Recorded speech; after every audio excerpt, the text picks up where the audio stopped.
A 5 volt battery with inter resistance 2 ओम। हमें दे रखा है कि एक 5 वोल्ट की बैटरी है जिसका इंटर रेजिस्टेंस कितना 2 ओम। देखिए यहाँ पर आप लेफ्ट हैंड वाली जो बैटरी है उसका वोल्टेज आपको दे रखा है 5 वोल्ट और जो इंटर रेजिस्टेंस है वो 2 ओम है। और और दूसरी बैटरी क्या दे रखी है आपको 2 वोल्ट की बैटरी दे रखी है जिसका इंटर रेजिस्टेंस कितना है 1 ओम। आप राइट हैंड साइड पर देखिए तो बैटरी जो है उसका ईएमएफ है 2 वोल्ट और इंटर रेजिस्टेंस कितना है 1 ओम। ठीक है, अब आपने क्या कर दिया, इन दोनों को 10 ओम के रेजिस्टेंस से जोड़ा है जैसा कि सर्किट में आपको गिवन है। आप देख लीजिए सर्किट में आपको गिवन है कि दोनों को हमने 10 ओम के रेजिस्टेंस से जोड़ा है। ओके, अब हमसे क्या पूछा है, हमसे पूछा है 10 ओम के रेजिस्टेंस में कितना करंट आएगा। तो हम एक काम करते हैं, ऐसे केसेस में हमको जब एक से अधिक बैटरीज दे रखी हों और पाथ भी हमको अगर एक से अधिक दे रखे हों तो यूजुअली हम केवीएल और केसीएल अप्लाई करते हैं, किरचॉफ वोल्टेज लॉ और किरचॉफ करंट लॉ। तो हम एक काम करते हैं, जो हम पहला वाला जो पाथ है उसमें करंट की वैल्यू सपोज कर लेते हैं I1।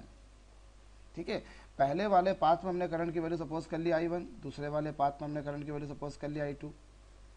तो अब अगर मैं इन करंट को मैं मान लेता हूँ I1 और I2, तो नेचुरल बात है यहाँ से करंट I1 आया और यहाँ से करंट I2 आया, तो इस 10 ओम के रेजिस्टेंस में जो करंट जाएगा वो आएगा I1 प्लस I2। 10 ओम के रेजिस्टेंस में जो करंट जाएगा वो जाएगा I1 प्लस I2। अब हम एक काम करते हैं, हम दोनों लूप जो हमको दे रखे हैं, लेफ्ट हैंड का लूप और राइट हैंड का लूप, हम इन दोनों लूप में KVL अप्लाई करते हैं। इन दोनों लूप में जब हम KVL अप्लाई करेंगे तो पहले वाले लूप में अगर हम KVL अप्लाई करते हैं, पहला लूप मतलब कौन सा, जो लेफ्ट हैंड साइड पर दे रखा है, इसमें यदि हम KVL अप्लाई करेंगे तो क्या आएगा, -2I1 plus 5 -10I1 plus I2 equals to 0। हमने फर्स्ट वाला जो लूप था जो लेफ्ट हैंड साइड पर था, हम उस लूप में KVL अप्लाई कर रहे हैं, तो कितना हो जाएगा, -2I1, सेल के माइनस से प्लस पेगा इसलिए +5, और फिर हम दूसरे वाले रेजिस्टेंस में आ रहे हैं 10 ओम के रेजिस्टेंस में करंट की डायरेक्शन में जा रहे हैं इसलिए लिखेंगे -10 और उसमें करंट टोटल कितना I1 प्लस I2, और घूम फिर कर हम वापस से वहीं पर आ गए इसलिए टोटल वैल्यू कितनी हो जाएगी 0। ठीक है, अब इसको हम जब सॉल्व करेंगे तो हमारे पास में आएगा 12I1 plus 10I2 equals to 5। इसे हम इक्वेशन फर्स्ट नाम दे देते हैं।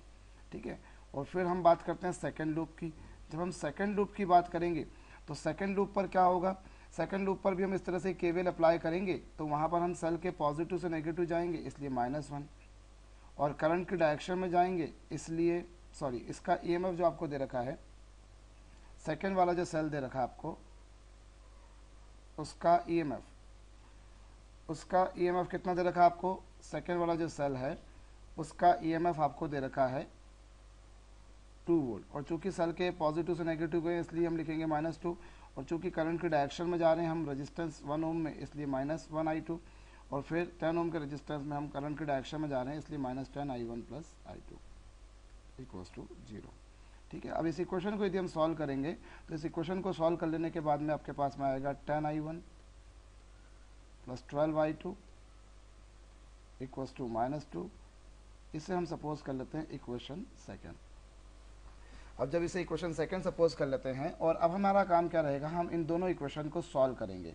हम इन दोनों इक्वेशंस को जब सॉल्व करेंगे तो हमारे पास में I1 और I2 की वैल्यूज आएंगी, और I1 और I2 की वैल्यूज निकालने के बाद, अगर हम I1 और I2 की वैल्यूज निकालेंगे तो उसके बाद में हमारे पास में 10 ओम में से करंट आएगा, और 10 ओम के रेजिस्टेंस में जो करंट आएगा वो होगा I1 प्लस I2। और इसके लिए आपके पास डायरेक्ट तो I1 प्लस I2 की वैल्यू नहीं आएगी, नेचुरल बात है। आपको क्या करना पड़ेगा, आपको पहले, मैं थोड़ा सा आपसे क्षमा चाहूँगा कि मैंने इक्वेशन सेकंड जो लिखी है वो थोड़ी सी गलत लिख दी है। सेकंड इक्वेशन जो रहेगी वो 10I1 प्लस 11I2 रहेगी। ठीक है, 10I1 प्लस 11I2। ओके, अब आप इन दोनों इक्वेशन को जब सॉल्व करेंगे, फर्स्ट इक्वेशन और सेकंड इक्वेशन को जब सॉल्व करेंगे तो सॉल्व कर लेने के बाद में आपके पास में I1 और I2 की वैल्यू आएगी, और I1 और I2 की वैल्यू निकाल लेने के बाद आपके पास में I1 प्लस I2 आएगा, और I1 प्लस I2 की वैल्यू यदि आप निकालेंगे तो वो आएगा 0.03 एम्पियर। 0.03 एम्पियर आएगा, और 0.03 और जो वैल्यू आ रही है वो पॉजिटिव आ रही है। पॉजिटिव आ रही है इसका मतलब जो डायरेक्शन आपने 10 ओम के रेजिस्टेंस में मानी है, यानी कि P2 से P1, वो डायरेक्शन सही है। अगर ये वैल्यू नेगेटिव आ जाती है इसका मतलब ये होता है कि जो डायरेक्शन हमने मानी है करंट उसका अपोजिट है। लेकिन ये वैल्यू पॉजिटिव आ रही है, इसका मतलब ये है कि हमें जो करंट माना है वो जो डायरेक्शन हमने उसकी एज्यूम करी है वो सही है। मतलब करंट की डायरेक्शन जो होगी वो P2 से P1 ही होगी, और करंट की वैल्यू कितनी होगी, करंट की वैल्यू होगी 0.03 एम्पियर। अर्थात आंसर सी आएगा। ओके।